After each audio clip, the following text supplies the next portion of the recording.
Good morning, કેમ છો બધા?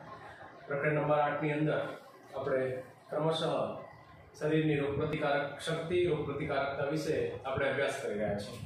વિદ્યાર્થી મિત્રો, લાસ્ટ લેક્ચરની અંદર આપણે પ્રતિકારકતા શું છે અને એ જ રીતે પ્રતિકારકતાના બે પ્રકારો, ઉપાર્જિત પ્રતિકારકતા અને જન્મજાત પ્રતિકારકતા વિશે અભ્યાસ કર્યો. ઉપાર્જિત પ્રતિકારકતા તો એની અંદર પણ આપણે બે પ્રકાર આપ્યા, તો કે એક સક્રિય ઉપાર્જિત પ્રતિકારકતા છે અને બીજી નિષ્ક્રિય ઉપાર્જિત પ્રતિકારકતા. અને એને રિલેટેડ આપણે અહીંયા રસીકરણ શું છે, રસીકરણ અને પ્રતિકારકતા એટલે કે ઇમ્યુનાઇઝેશન શું છે એની પણ એક સરસ મજાની આપણે સમજૂતી મેળવી.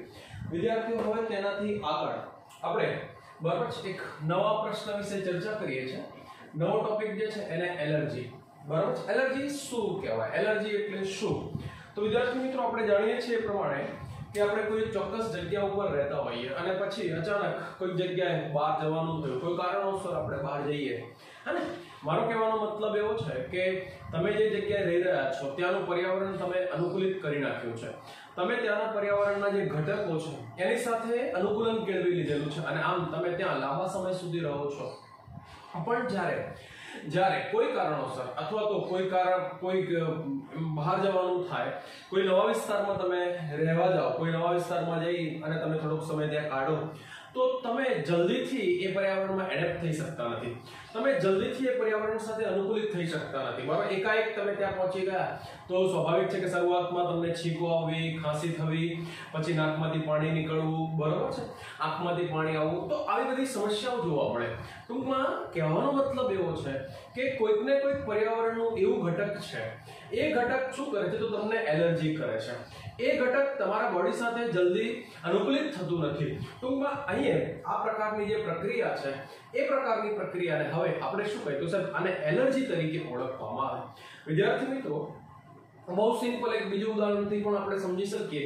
તો એલર્જી જે છે, જેમ કે આપણે ઘણા દિવસ બહાર ફરીને આવ્યા, મહિનાની ટૂર ઉપર ગયા કે 15-20 દિવસની પિકનિક ઉપર આપણે બહાર ટૂર ઉપર જઈને આવીએ અને આવીને અચાનક જ બરાબર તો ઘરના જે લેડીઝ મેમ્બર છે પહેલું કામ શું કરે તો સામાન મૂકી અને ફટાફટ ઘરમાં કચરો વાળવાનું ચાલુ કરી દે. બરાબર છે, પણ 15 દિવસની ધૂળ ઘરમાં જમા થઈ છે, મહિનાની ધૂળ ઘરમાં જમા થઈ છે, તો એ જે ધૂળના રજકણો છે, જેવું ધૂળ વાળવાનું ચાલુ કરે એટલે ધૂળના રજકણો હવામાં ઉડે અને એ રજકણો તમારા શ્વસન માર્ગમાં પહોંચે અને શ્વસન માર્ગ જે છે એને જલ્દીથી એડેપ્ટ કરે નહીં. શરીરનું રોગપ્રતિકારક તંત્ર જે છે એ શું કરે તો કે વધુ પડતો પ્રતિચાર આપે. બરાબર, અને વ્યક્તિને છીંકો આવવાનું ચાલુ થઈ જાય, શરદી, ઉધરસ, નાકમાંથી કે આંખમાંથી પાણી શરૂ થઈ જાય. તો આ જે ઘટના છે, આ બાબત જે છે, આ બાબતને આપણે શું કહીએ તો સાહેબ આને એલર્જી તરીકે ઓળખવામાં આવે. તો આ પણ એક પ્રકારનું રોગપ્રતિકારક તંત્ર સાથે સંકળાયેલી બાબત છે. ટૂંકમાં હવે આને રિલેટેડ જો આપણે બરાબર એલર્જીની વ્યાખ્યા આપી હોય તો આપણે આ રીતે એલર્જીની સરસ મજાની વ્યાખ્યા આપી શકીએ. તો એલર્જી એટલે શું તો કે સાહેબ એલર્જી એટલે પર્યાવરણમાં રહેલા કોઈ પણ પ્રકારના એન્ટીજન. બરાબર, ફરી બોલો એક વખત એટલે ધ્યાન રાખજો કે પર્યાવરણમાં હાજર રહેલા કેટલાક પ્રતિજન અથવા તો એન્ટીજન પ્રત્યે આપણું જે રોગપ્રતિકારક તંત્ર છે, ફરી બોલું છું, આપણું જે રોગપ્રતિકારક તંત્ર છે એ તંત્ર દ્વારા વધુ પડતા બરાબર પ્રતિચાર, હે ને, આપણું રોગપ્રતિકારક તંત્ર વધુ પડતું બરાબર અગ્રેસિવ શું કરે તો સાહેબ અગ્રેસિવ પ્રતિચાર આપે. તો આ જે ઘટના છે, આ જે બાબત છે, આ બાબતને હવે આપણે શું કહીએ તો સાહેબ આને એલર્જી તરીકે ઓળખવામાં આવે. તો વિદ્યાર્થીઓ, પહેલા તો એલર્જીની વ્યાખ્યા શું કહી મેં જે સમજાવ્યું એના ઉપરથી હવે તમે એલર્જીની વ્યાખ્યા આપી શકો કે એલર્જી એટલે આપણે એવું કહી શકીએ, એલર્જી એટલે શરીરનું જે રોગપ્રતિકારક તંત્ર છે એ રોગપ્રતિકારક તંત્ર શું કરે તો સાહેબ એ એન્ટીજન જે છે, જે શરીરમાં પ્રવેશ્યું છે, જે પ્રતિજન છે એની સામે વધુ પડતો પ્રતિચાર આપે છે. એની સામે બરાબર શું કરે તો સાહેબ વધારે પડતા પ્રતિચારને હવે આપણે શું કહીએ તો સાહેબ એને એલર્જી તરીકે ઓળખવામાં આવે. એલર્જી પ્રેરવા માટે ઘણા બધા પ્રકારના પ્રોટીનયુક્ત પદાર્થો જવાબદાર છે. ટૂંકમાં જે ઘટકોથી, જે પરિબળોથી, જે પદાર્થોથી સજીવ શરીરની અંદર એલર્જી થાય, એવા ઘટકો કે જે શરીરની અંદર એલર્જી પ્રેરવાનું કામ કરે છે, તો હવે આપણે એને શું કહીએ તો સાહેબ એને એલર્જી પ્રેરકો તરીકે ઓળખવામાં આવે. તો વિદ્યાર્થી મિત્રો, પહેલા એલર્જન્સ અથવા તો એલર્જી પ્રેરક એટલે શું તો પહેલા તો તમને એ ખ્યાલ આવી જાય કે એલર્જી પ્રેરવા માટે જવાબદાર, એલર્જી પેદા કરતા જે દ્રવ્યો છે, જે એલર્જી પેદા કરવા માટે જે જવાબદાર પ્રોટીન પદાર્થો છે, આ પદાર્થોને બરાબર આપણે એલર્જન્સ, જેનાથી એલર્જી થાય છે, જેના વડે એલર્જી પ્રેરાય છે, તો એને એલર્જન્સ અથવા તો એલર્જી પ્રેરક તરીકે ઓળખવામાં આવે. અને આવા પદાર્થો કયા કયા હોઈ શકે? તો વિદ્યાર્થીઓ આપણે કહી શકીએ જેમ કે ધૂળમાં રહેલી જીવાત છે, ધૂળની ડમરી છે, પછી મોટે ભાગે પરાગરજ. તમે જુઓ કે જ્યારે ખેડૂત ખેતી કરે ત્યારે છોડ બધા મોટા થાય, એક સાથે બધાને પુષ્પો આવે અને પછી પુષ્પના પરાગાશયમાંથી પરાગરજ છૂટી પડે ત્યારે આપણે જોઈએ તો એક આખું ધૂંધળું વાતાવરણ થઈ જાય ખેતરની અંદર. એનો મતલબ એવો છે કે એ સમયે બહુ મોટી સંખ્યામાં પરાગરજ છૂટી પડી છે અને એ પરાગરજ જ્યારે શ્વસન માર્ગમાં પહોંચે ત્યારે આપણને એલર્જી કરે. તો આમ પરાગરજ એ પણ પ્રોટીનયુક્ત પદાર્થ છે, કેટલાક પ્રાણીઓનો ખોળો. તો આ બધા જે છે એ એવું કહી શકાય કે વ્યક્તિમાં એલર્જી પ્રેરવા માટે જવાબદાર છે. કેટલાક પોષક પદાર્થો પણ છે, કેટલીક દવાઓ પણ જે છે, કેટલાકને દવાની એલર્જી હોય તો કેટલીક દવાઓ જે છે એ પણ શું કરે છે? તો કે સાહેબ એ પણ એલર્જી પ્રેરવાનું કામ કરે. ચલો આવડશે. ટૂંકમાં અહીંયા એલર્જી માટે જવાબદાર જે પરિબળ છે, અહીંયા એવું કહી શકાય કે આવા કોઈ પણ એલર્જન્સના હુમલા સામે જે એલર્જી પ્રેરક પદાર્થો શરીરમાં પ્રવેશ્યા છે, એ એલર્જન્સના હુમલા માટે શરીરની અંદર આવેલા જે માસ્ટ કોષો છે, આપણને ખબર છે કે આપણી તંતુઘટક સંયોજક પેશી, ટૂંકમાં સંયોજક પેશીમાં માસ્ટ કોષો આવેલા હોય અને આ માસ્ટ કોષો દ્વારા છે ને બેટા એન્ટી એલર્જીક અસર આપતું એન્ટીબોડી, આને કહેવાય IgE, ઇમ્યુનોગ્લોબ્યુલિન E, બરાબર. એ શું થાય છે? સાહેબ ઇમ્યુનોગ્લોબ્યુલિન E એ ઉત્પન્ન થાય છે. ટૂંકમાં અહીંયા તેમના માટે સર્જાતા એન્ટીબોડીને શું કહે છે? તો કે સાહેબ એલર્જન્સ માટે અથવા તો એલર્જન્સનો હુમલો કરવા માટે માસ્ટ કોષોમાંથી સર્જાતા એન્ટીબોડીને આપણે શું કહીએ? તો સાહેબ આને IgE તરીકે ઓળખવામાં. જો વિદ્યાર્થીઓ અહીંયા વ્યક્તિને કેવી રીતે ખબર પડે કે એલર્જી થઈ છે?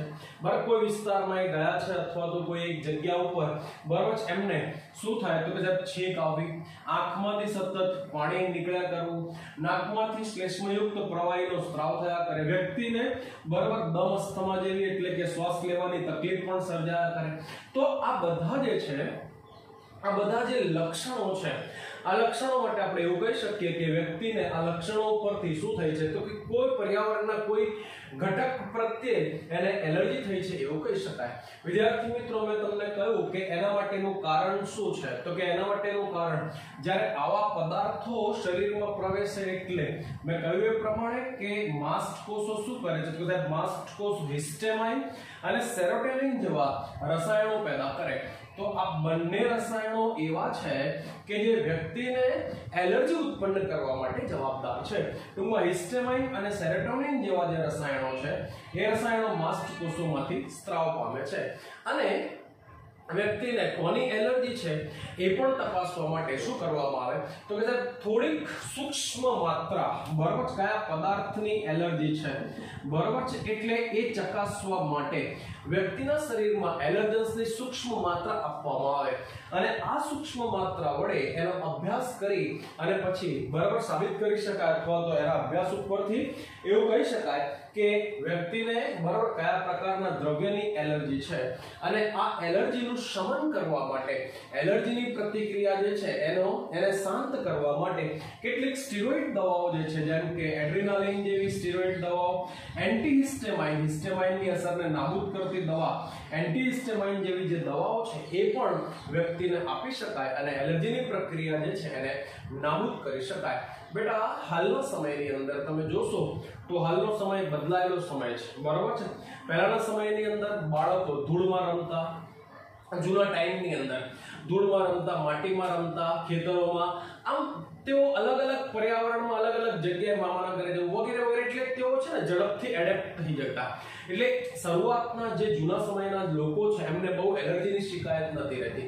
પણ હાલનો સમય એવો છે કે બાળક ઘરમાંથી બહાર જ નથી નીકળતું, ઘરમાં રહે, કોમ્પ્યુટર કે લેપટોપ કે મોબાઈલની અંદર ગેમો રમ્યા કરે, બહારની રમત ગમત એને ખબર જ ના હોય, એટલે બહારના પર્યાવરણ સાથે બહુ ઓછા સંપર્કમાં આવે અને આમ હવે ધીમે ધીમે શું થઈ રહ્યું છે તો સાહેબ ધીમે ધીમે હાલના જે બાળકો છે એમની એલર્જી પ્રત્યેની જે સંવેદના છે એ તીવ્ર બનતી જાય, એલર્જીનો સામનો કરવા માટેની જે શક્તિ છે એમાં બહુ મોટો ઘટાડો થતો જાય.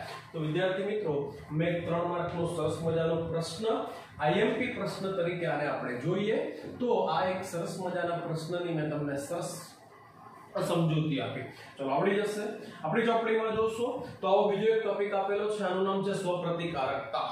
બરાબર છે.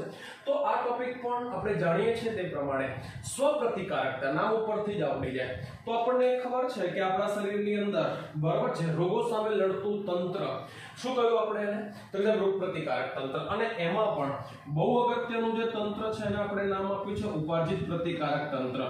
બરાબર છે. તો ઉપાર્જિત જે પ્રતિકારકતા છે એનો ગુણધર્મ છે સ્મૃતિ કોષો ઉપર આધારિત છે.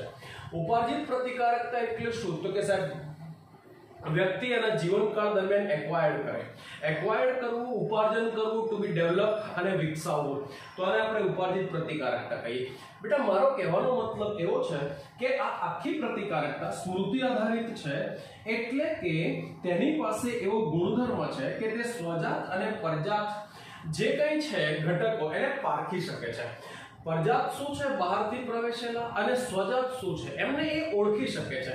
એટલે એ બરાબર છે ક્યારે શરીરના ઘટકો ઉપર હુમલો કરતી નથી. પણ કેટલીક વખત કેવું બને છે કે આ આખો ગુણધર્મ એમના વડે ગુમાવાઈ જાય. અભ્યાસ ઉપરથી એવું માલુમ પડ્યું છે કે કેટલાક જે આધાર છે એ આધાર બરાબર છે કે જેમાં સ્વજાત અને પરજાત વચ્ચે જે છે એનો સ્પષ્ટ આધાર સમજી શકાયો નથી.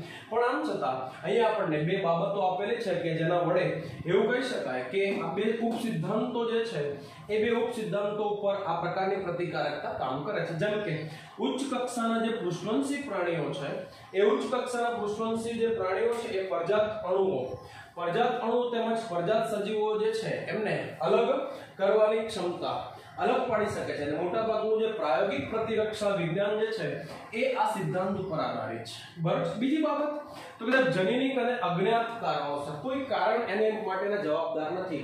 પ્રતિકારક તંત્ર પર કોઈ જનીનિક જેનેટિક બાબત છે અથવા કોઈ અજ્ઞાત કારણ, કોઈ અજ્ઞાત જ કારણ છે જે આપણે જાણતા નથી. બરાબર. આ કારણોસર શરીરનું જે રોગપ્રતિકારક તંત્ર છે એ રોગપ્રતિકારક તંત્ર શરીરના પોતાના જ ઘટકો ઉપર હુમલો કરી નાખે અને આને કારણે કેટલાક રોગો થવાની પણ સંભાવના રહે છે. જેમ કે સંધિવા નામનો જે રોગ છે હે ને હાડકાનો રોગ, આ બરોબર પગમાં હાડકાના રોગ માટે જવાબદાર છે, વ્યક્તિને વાત થઈ જાય. પછી મલ્ટિપલ સ્ક્લેરોસિસ તો કે સાહેબ ચેતાતંતુ જે હોય એમાં બહારની ફરતે મજ્જાપડ આવે, મજ્જાપડ ઉપર શું કરે તો કે પ્રતિકારક તંત્રના ઘટકો હુમલો કરી નાખે, એન્ટીબોડી એની પર હુમલો કરે અને એને પાતળું બનાવી દે એટલે પેલા ઉર્મિવેગનું વહન યોગ્ય રીતે થાય નહીં અને સંદેશો પહોંચે નહીં. એ જ રીતે ઇન્સ્યુલિન આધારિત ડાયાબિટીસ, ઇન્સ્યુલિનનું ઉત્પાદન બંધ થઈ જાય શરીરમાં. બરાબર. એટલે ડાયાબિટીસ રોગ જે છે એ કંટ્રોલમાં આવે નહીં. તો આ એક સરસ મજાની સમજૂતી સ્વપ્રતિકારકતા શું છે એની મેં તમને એક સમજૂતી આપી તો તમે આને સમજી શકો છો. વિદ્યાર્થી મિત્રો આવો જ આપણને બીજો એક સરસ મજાનો ટોપિક આપેલો છે અને જે વારેઘડી અવારનવાર પરીક્ષાની અંદર પૂછાય છે, શરીર અને એમાં આવેલું આપણું રોગ પ્રતિકારક તંત્ર. બરોબર છે. શરીરમાં આવેલું આપણું શું લખ્યું મેં તો કે રોગ પ્રતિકારક તંત્ર. આપણે જાણીએ છીએ તે પ્રમાણે કે મનુષ્યના પ્રતિકારક તંત્રમાં બરાબર કોનો સમાવેશ થાય તો કે મનુષ્યના પ્રતિકારક તંત્રમાં એવું કહી શકાય કે લસિકા અંગોનો સમાવેશ થાય. બરાબર. શરીરમાં આવેલા આ એવા અંગો છે કે જે શું કરે છે તો કે તેઓ લસિકા કણો ઉત્પન્ન કરે છે. પછી કેટલીક પેશીઓનો સમાવેશ થાય, બી કોષો અને ટી કોષો જેવા જે કોષો છે એમનો પણ સમાવેશ થાય અને એન્ટીબોડી જેવા જે દ્રવ્ય અણુઓ છે. બરાબર. તો આ બધા જે છે એ આપણા શું છે તો સાહેબ આપણા પ્રતિકારક તંત્રના ઘટકો છે. ફરી બોલો એક વખત તો સાહેબ પ્રતિકારક તંત્રમાં કોનો સમાવેશ થાય તો કે સાહેબ શરીરના રોગ પ્રતિકારક તંત્રમાં લસિકા અંગોનો સમાવેશ થાય, પછી કેટલીક પેશીઓનો પણ સમાવેશ થાય, પછી કેટલાક કોષો એવા છે એમનો પણ આપણે પ્રતિકારક તંત્રમાં જેમ કે બી કોષો અને ટી કોષો, પછી બી કોષો વડે ઉત્પન્ન થતા જે પ્રોટીન યુક્ત પદાર્થ એટલે કે એન્ટીબોડી એનો પણ આની અંદર સમાવેશ થાય. તો આ બધા જ જે દ્રવ્યો છે બરાબર, આ બધા જે ઘટકો છે એ આપણા રોગપ્રતિકારક તંત્રના ઘટકો છે એવું આપણે કહી શકીએ. ટૂંકમાં પ્રતિકારક તંત્ર શું કામ કરે તો આપણને ખબર છે કે આ પ્રતિકારક તંત્ર એનું બહુ જ અગત્યનું કામ બહારના જે દ્રવ્ય છે, એન્ટીજન જે છે, પરજાત જે દ્રવ્ય છે એને ઓળખે, એની ઉપર હુમલો કરી એનો નાશ કરે અને આપણને એના રોગની સામે, એના ચેપની સામે શું આપે તો સાહેબ રક્ષણ આપવાનું કામ કરે. પ્રતિકારક તંત્રની અંદર આપણે એવું કહી શકીએ કે સાહેબ એલર્જીનો પણ સમાવેશ કરી શકાય. એલર્જીની પ્રક્રિયા, સ્વરોગ પ્રતિકારકતા અને અંગ પ્રત્યારોપણ જેવી જે બાબતો છે એનો પણ આપણે એની અંદર સમાવેશ કરીએ. વિદ્યાર્થી મિત્રો, આપણે જે ટોપિક ભણવા જઈ રહ્યા છે એ ટોપિકનું નામ છે, બરાબર ધ્યાન રાખવાનું, તે ટોપિકનું નામ છે લસિકા અંગો. બરાબર છે, લસિકા અંગો શું છે, લસિકા અંગો કહેવાય કોને એની આપણે સમજૂતી જોઈએ છીએ. આને અંગ્રેજીમાં લિમ્ફોઇડ ઓર્ગન્સ તરીકે આપણે ઓળખીએ. બરાબર છે, આપણે કોને લસિકા અંગો કહીએ તો વિદ્યાર્થીઓ, લસિકા અંગો એટલે શરીરના જે અંગોમાં લસિકા કણો ઉદ્ભવે, લસિકા કોષો ઉદ્ભવે, ત્યાં જ તેઓ પરિપક્વન પામે અને ત્યાં જ તેઓ વિભેદીકરણ પામે. તો આવા અંગોને શરીરના જે અંગોમાં, ફરી બોલો એક વખત, શરીરના જે અંગોમાં શું થાય તો કે સાહેબ લસિકા કણો ઉદ્ભવે. શરીરના જે અંગોમાં લસિકા કણો ઉદ્ભવે છે, લસિકા કોષો ઉદ્ભવે છે, બરાબર છે, એટલે એમનું ત્યાં સર્જન થાય. પછી આ જે કોષો છે એ કોષો એ જ અંગોની અંદર પરિપક્વ પણ બની જાય અને એ જ કોષો એ જ અંગોની અંદર, આ જ કોષો એ જ અંગોની અંદર ચોક્કસ પ્રકારનું કાર્ય કરવા માટે વિભેદીકરણ પામી જાય. તો શરીરના એવા અંગો કે જ્યાં લસિકા કોષોનું સર્જન પણ થાય, લસિકા કોષો પુખ્ત પણ બને અને એ ચોક્કસ પ્રકારનું કાર્ય કરવા માટે વિભેદીકરણ પણ પામી જાય. તો હવે તમને ખબર પડી ગઈ, આવા અંગોને હવે આપણે શું કહીએ તો કે સાહેબ આવા જે અંગો છે એ અંગોને હવે આપણે લસિકા અંગો તરીકે ઓળખીએ. તો વિદ્યાર્થી મિત્રો, તમને અહીંયા મેં સરસ મજાની પહેલા તો સમજૂતી વ્યાખ્યા આપી. લસિકા અંગો એટલે શું યાદ જ રહી જશે યાર 110%. બરોબર છે. હવે લસિકા અંગો છે ને બેટા, આપણે જો એનો વિગતવાર અભ્યાસ કરીએ તો લસિકા અંગો એવું કહી શકાય કે સાહેબ લસિકા અંગો બે પ્રકારના હોય. કેટલા પ્રકારના યાદ રાખીશું? બે પ્રકારના. બે કયા કયા તો કે સાહેબ એક એવા છે બરાબર જ્યાં માત્ર લસિકા કોષો ઉદ્ભવે છે, તો આવા અંગોને શું કહીએ તો કે સાહેબ આવા અંગોને પ્રાથમિક લસિકા અંગો કહેવાય. અને બીજા એવા છે કે જ્યાં લસિકા અંગો ચોક્કસ પ્રકારનું કાર્ય કરે, એમનું કાર્ય કરવા માટેની જગ્યા પૂરી પાડે, સ્થાન છે. તો આ જે અંગો છે એમને હવે આપણે શું કહીએ તો સાહેબ એમને દ્વિતીયક લસિકા અંગો તરીકે ઓળખીએ. ચલો વિદ્યાર્થીઓ, આવડી જશે. પહેલા તો મેં તમને બે સરસ મજાની પ્રકારની સમજૂતી આપી. કયા કયા બે પ્રકાર તો બોર્ડ ઉપર જોઈને આપણે કહી શકીએ. એક કયા અંગો છે તો સાહેબ પ્રાથમિક લસિકા અંગો. બીજા કયા અંગો છે તો સાહેબ દ્વિતીયક લસિકા અંગો. પ્રાથમિક લસિકા અંગો એટલે શું? તો પ્રાથમિક લસિકા અંગો એટલે મેં કહ્યું એ પ્રમાણે કે આની અંદર આપણે બે પ્રકારના અંગોનો સમાવેશ કરીએ. એક છે થાઇમસ અને બીજું જે છે બોન મેરો. બોન મેરો એટલે બરોબર છે શરીરના હાડકામાં પોલો ભાગ, જેને અસ્થિ મજ્જા કહેવાય. શું કહેવાય બેટાને? તો આને આપણે અસ્થિ મજ્જા કહીશું. તો આ જે અંગો છે બરાબર, એમને આપણે પ્રાથમિક લસિકા અંગો તરીકે ઓળખીએ. અને આ અંગો જે છે એની અંદર લસિકા કણો શું થાય તો સાહેબ લસિકા કણો ઉત્પન્ન થાય, બરાબર, એ સર્જન પામે અને એન્ટીજન પ્રત્યે બરાબર છે એન્ટીજનની સામે તેઓ કામ કરી શકે, એટલે કે એન્ટીજન સંવેદી બને. મારો કહેવાનો મતલબ તમને ખબર પડી ગઈ કે અપરિપક્વ લસિકા કણો એન્ટીજન સંવેદી લસિકા કણોમાં વિભાજિત થાય, એટલે જે ઉત્પન્ન થયા છે શરૂઆતની અવસ્થામાં તો અપરિપક્વ કહેવાય. અને આ અંગોની અંદર ઉત્પન્ન થયા પછી આ જે અપરિપક્વ લસિકા કણો છે એ એન્ટીજનની સામે કાર્ય કરી શકે તેટલા માટે એન્ટીજન સંવેદી લસિકા કણોમાં શું કરે તો કે સાહેબ રૂપાંતર પામી જાય. ચલો રેડી. બરાબર, તો તમને પહેલા તો પ્રાથમિક લસિકા અંગો શું છે એની સરસ મજાની ખબર પડી ગઈ.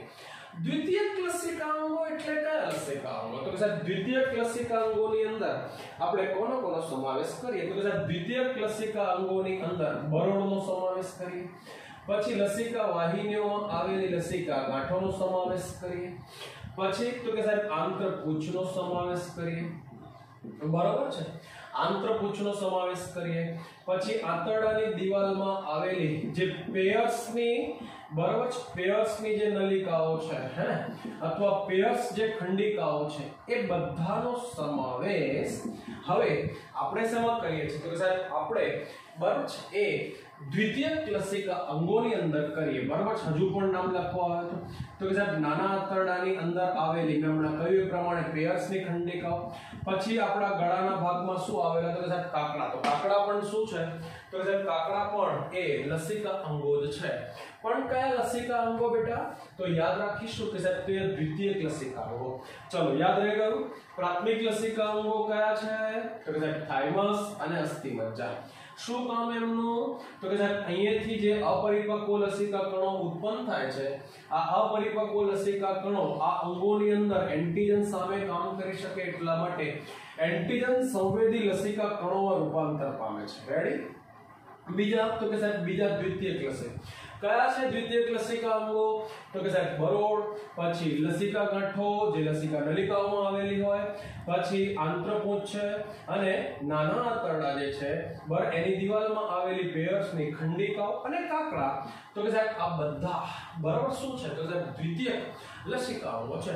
દ્વિતીયક લસિકા અંગો શું કામ કરે? તો સાહેબ દ્વિતીયક લસિકા અંગોનું બહુ અગત્યનું કામ છે કે તે એન્ટીજન પ્રત્યે બરાબર છે એન્ટીજન સાથે પ્રક્રિયા કરી શકે, એન્ટીબોડી બરાબર છે એન્ટીજન સાથે પ્રક્રિયા કરી શકે તે માટેનું સ્થાન પૂરું પાડે. તો બંનેમાં તમને આસમાન જમીનનો ખ્યાલ આવી ગયો. ટૂંકમાં લસિકા કણો જે છે એ લસિકા કણોને જે પરિપક્વ બની ગયા છે એ લસિકા કણો એન્ટીજન સાથે પ્રક્રિયા કરી શકે એ માટેની જગ્યા પૂરી પાડે. ઉત્પન્ન થયેલા લસિકણો આ અંગોમાં ટ્રાન્સફર થશે અને આ અંગોમાં પહોંચ્યા પછી ત્યાં એન્ટીજન ઉપર હુમલો કરી અને એન્ટીજનનો નાશ કરે. એટલે એન્ટીજન સાથે પ્રક્રિયા કરવા માટેની જગ્યા પૂરી પાડવાનું બહુ અગત્યનું કામ કરે. તો વિદ્યાર્થી મિત્રો મેં પહેલા સરસ મજાની પહેલા તો બે સમજૂતી આપી. એક કયા છે? તો કે સાહેબ એક પ્રાથમિક લસિકા અંગો છે. બીજા કયા છે? તો સાહેબ બીજા દ્વિતીયક લસિકા અંગો છે. ચલો હવે પ્રાથમિક લસિકા અંગો એની એક એક કરીને આપણે સમજૂતી જોતા જઈએ. ચલો પહેલું સમજૂતી તો કે સાહેબ થાઇમસ. બરાબર છે. થાઇમસ શું છે? અને એ જ રીતે અસ્થિમજ્જા પણ આપણે જોતા જઈએ. તો પહેલા આપણે અસ્થિમજ્જાની જો ચર્ચા કરીએ તો કે સાહેબ અસ્થિમજ્જા છે શું? તો એક અસ્થિમજ્જા જેને આપણે અંગ્રેજીમાં બોન મેરો કહીએ, BM કહેવાય. અને બોન મેરો લાંબા હાડકા જે છે એની અંદર આવેલો બરાબર છે બિલકુલ માવા જેવી પેશી.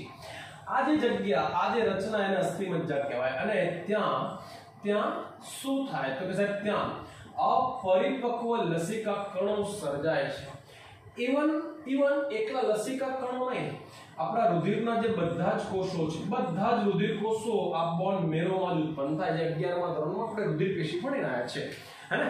બોન મેરો એટલે એવી જગ્યા કે જ્યાં આપણા RBC એટલે રક્તકણો ઉત્પન્ન થાય, પછી શ્વેતકણો ઉત્પન્ન થાય અને દ્રાકકણિકા બધું જ ક્યાંથી ઉત્પન્ન થશે? તો કે સાહેબ બધું જ અસ્થિમજ્જામાંથી જ ઉત્પન્ન થશે.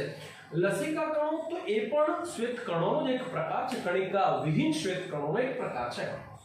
તો એવું કહી શકાય કે અપરિપક્વ લસિકા કણો કે જે અસ્થિમજ્જામાં ઉત્પન્ન થાય છે. એટલે અસ્થિમજ્જાની મેં પહેલા તમને સમજૂતી આપી કે અસ્થિમજ્જા એ બોડીનું મુખ્ય લસિકા અંગ છે. કારણ કે અહીંયાથી જ લસિકા કણો ઉત્પન્ન થાય છે. લસિકા કણો ઉત્પન્ન થશે તો આગળ લડાઈ થશે. બસ ચલો હવે તો કે સાહેબ બીજું અંગ જે છે એને આપણે પ્રાથમિક અંગની અંદર બીજું અંગ જે છે એને શું કહેવાય? તો સાહેબ થાઇમસ. થાઇમસ એ બિલકુલ પિંડ આકારની બરાબર અને ખંડમય રચના છે. ફરી બોલું એક વખત તો કે સાહેબ થાઇમસ એ પિંડ આકારની અને ખંડમય રચના છે જે બિલકુલ હૃદયની નજીક એનું સ્થાન આપણે જોઈએ તો કે સાહેબ હૃદયની નજીક અને છાતીના નીચેના ભાગમાં છાતીના નીચેનો ભાગ જે છે જ્યાં પેલું ઉરુસ્થિ નામનું હાડકું આવેલું હોય એની પાસે આ અંગ ગોઠવાયેલું હોય. બાળક જ્યારે નાનું હોય બાળક નાનું હોય એટલે એની જે બાલ્યાવસ્થા છે એ બાલ્યાવસ્થા દરમિયાન બરાબર આનો વિકાસ ખૂબ જ સારો થયેલો હોય, આનો વિકાસ ખૂબ જ સારો હોય, પણ જેમ જેમ ઉંમર થાય, વય વધવાની સાથે ઉંમર થતી જાય, તેમ તેમ આ જે અંગ છે થાઇમસ જે છે એ પ્રમાણમાં નાનું બનતું જાય. પ્રમાણમાં શું કહ્યું બેટા મેં? તો કે સાહેબ નાનું બનતું જાય અને બાળક જ્યારે એની પુખ્ત અવસ્થાએ પહોંચી જાય અને યુવાવસ્થાએ પહોંચી જાય ત્યારે લગભગ આ અંગ બિલકુલ નાનું એટલે કે ગ્રંથિ જે છે એ નાની અને ચરબીમય બની જાય. બરાબર, એક સમય એવો પણ આવે કે તે ક્ષય પામી જાય એટલે જતી રહે. બરાબર છે, રહે જ નહીં. ખબર પડે? માટે એવું કહેવાય કે ઉત્પન્ન થયેલા લસિકા કણો બરાબર થાઇમસમાં જઈને પરિપક્વ બને છે. બરાબર છે, પણ જેમ જેમ ઉંમર થાય તેમ થાઇમસ નામની ગ્રંથિ જ ના હોય તો સ્વાભાવિક છે કે લસિકા કણોને પરિપક્વ માટેની જગ્યા ના મળે એટલે ઉંમરની સાથે સાથે રોગપ્રતિકારક શક્તિમાં પણ ઘટાડો થાય. આ એનું મુખ્ય કારણ છે. કેમ ઉંમર થવાની સાથે રોગપ્રતિકારક શક્તિ ઘટે? તો કે આ અંગ જ આખું નીકળી ગયું છે એટલે લસિકા કણો પરિપક્વ માટેની જગ્યા નથી. બેટા ખબર પડે ને હું શું બોલું છું? તો તમને ખબર પડી ગઈ કે સાહેબ નાની અને કેવી બની જાય? તો સાહેબ ચરબીમય બની જાય. અને અપરિપક્વ જે લસિકા કણો છે એ થાઇમસમાં આવી અને કેવો બની જાય? તો સાહેબ થાઇમસમાં આવી અને પરિપક્વ બની જાય. બરાબર છે, આપણે જાણીએ છીએ કે જે લસિકા કણો બોન મેરોમાં ઉત્પન્ન થાય તો એને આપણે શું કહીએ? તો સાહેબ એને બી લસિકા કોષો કહીએ. અને ઉત્પન્ન થયેલા લસિકા કોષો જ્યારે થાઇમસમાં આવીને પરિપક્વ બને ત્યારે એને આપણે ટી લસિકા કોષો કહીએ. જે લાસ્ટ ટાઈમ આપણે ભણ્યા છે. બી કોષો અને ટી કોષો શું છે એ તમને હવે ખબર પડી ગઈ. તો વિદ્યાર્થી મિત્રો મેં એક સરસ મજાની તમને સમજૂતી આપી કે આઈ હોપ કે અહીંયા સુધી તમને ખ્યાલ આવી. ટૂંકમાં આપણે એક આખો પહેલો ટોપિક પૂરો કર્યો. તો કે પ્રાથમિક લસિકા અંગો શું છે? અહીંયા અસ્થિમજ્જા અને થાઇમસ બંને ટી લસિકા કોષોને પરિપક્વ માટે તમને ખબર પડી ગઈ કે સાહેબ ટી લસિકા કોષો જે છે એને પરિપક્વ થવા માટેનું સૂક્ષ્મ પર્યાવરણ પૂરું પાડવાનું બહુ જ અગત્યનું કામ કરે. ચાલો રેડી? તો અહીંયા એક આખો ટોપિક આપણે પૂરો કર્યો. બોર્ડ ઉપર હવે આપણે બીજી સમજૂતી પણ એ જ રીતે સમજીએ અને ભણીએ તો તમને ખ્યાલ આવે કે અહીંયા જે દ્વિતીયક લસિકા અંગો છે કયા કીધા હમણાં આપણે? તો બોર્ડ ઉપર એ નામ લખ્યા છે. એક એક કરી આ જે લસિકા અંગો છે એ લસિકા અંગોની આપણે સમજૂતી મેળવતા જઈએ. ચલો, પહેલું લસિકા અંગ તો કે સાહેબ બરોળ. અંગ્રેજીમાં આને આપણે શું કહીએ? તો કે સાહેબ આને સ્પ્લીન તરીકે ઓળખવામાં આવે. તો વિદ્યાર્થી મિત્રો ધ્યાન આપો, અહીંયા બહુ જ અગત્યનું લસિકા અંગ મેં બોર્ડ પર લખ્યું છે. આને આપણે બરોળ તરીકે ઓળખીએ. તો બરોળ એ બીજું કંઈ નહીં પરંતુ વટાણાના દાણા આકારનું અંગ છે. બરોળ એ બીજું કંઈ નહીં પરંતુ શું કહ્યું આપણે? તો સાહેબ વટાણાના દાણા આકારનું અંગ કહેવાય. ચાલો રેડી? અને આ પણ બહુ જ અગત્યનું દ્વિતીયક લસિકા અંગ કહેવાય. બરોબર છે? આ શું કામ કરે? તો સાહેબ લસિકા કણો અને જે ભક્ષક કોષો છે બરાબર એ ઉત્પન્ન કરે છે. અને આ અંગ જે શરીરમાં પ્રવેશેલા જે એન્ટીજન છે બરાબર સર્જાયેલા કે પ્રવેશેલ સૂક્ષ્મ રોગકારક જે છે એ રોગકારક સૂક્ષ્મ જીવો જે છે એમને ગળી જવાનું કામ કરે. બરાબર, સૂક્ષ્મ જીવો જે છે એ સૂક્ષ્મ જીવોને શું કરે? તો સાહેબ ગળી જવાનું કામ કરે. ટૂંકમાં તમને ખબર પડે કે અહીંયા બરોળની પાસે બે પ્રકારના કોષો, એક લસિકા કણો હોય અને બીજા તો કે સાહેબ બીજા ભક્ષક કણો હોય અથવા ભક્ષક કોષો હોય એવું પણ આપણે કહી શકીએ.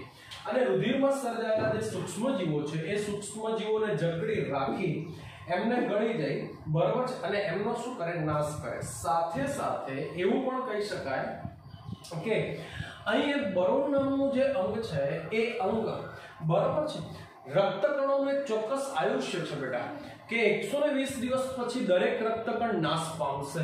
રક્તકણોને આપણે અંગ્રેજીમાં ઇરિથ્રોસાઇટ્સ કહીએ છીએ. એટલે એવું કહેવાય કે વિઘટન પામેલા જે રક્તકણો છે, જે રક્તકણો વિઘટન પામી ચૂક્યા છે, વિઘટન પામી ચૂકેલા જે રક્તકણો છે એ બરોળમાં આવી અને સંગ્રહ પામે. માટે એવું કહેવાય કે બરોળને ઇરિથ્રોસાઇટ્સનું મોટું સંગ્રહ સ્થાન પણ કહે છે.